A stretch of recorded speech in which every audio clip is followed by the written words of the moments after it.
Մանկական սրտաբանը զբաղվում է 0-ից 18 տարեկան երեխաների մոտ սրտի բնածին և ձեռքբերովի հիվանդությունների, ինչպես նաև մեծահասակների մոտ սրտի բնածին արատների ախտորոշմամբ և բուժմամբ։ Մանկական սրտաբանին դիմելու պատճառները տարբեր են։ Օրինակ, եթե մանկաբույժը ձեր երեխայի սրտում աղմուկ է լսել, հատկապես կյանքի առաջին օրերի կամ ամիսների ընթացքում, ապա անպայման պետք է դիմել մանկական սրտաբանին։ Աղմուկի պատճառը կարող է լինել որևէ սրտի բնածին արատ կամ այն կարող է լինել լիովին անվտանգ, այսպես կոչված ֆունկցիոնալ կամ առողջ սրտի աղմուկ։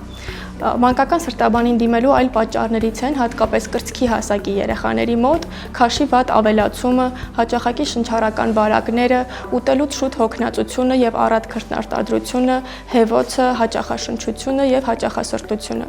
Երեխաների մոտ որոշ առատներ կարող են դրսևորվել կապտության տեսքով, սա ևս ցուցում է սրտաբանին դիմելու։ Առիթմիաների և ուշագնացության դեպքում ևս պարտադիր է անցնել մանկական սրտաբանի խորհրդատվություն։ Ուզում եմ նաև նշել, որ մի շարք բնածին արատներ, օրինակ միջնախասրտային միջնապատի դեֆեկտը, կարող են մանկական տարիքում որևէ կերպ չդրսևորվել և աղմուկ չառաջացնել, սակայն կարող են լուրջ բարդությունների բերել ավելի մեծ տարիքում։ Այդ պատճառով խորհուրդ ենք տալիս մինչև 18 տարեկան անկախ կանգատների առկայությունից գոնե մեկ անգամ անցնել մանկական սրտաբանի խորհրդատվություն։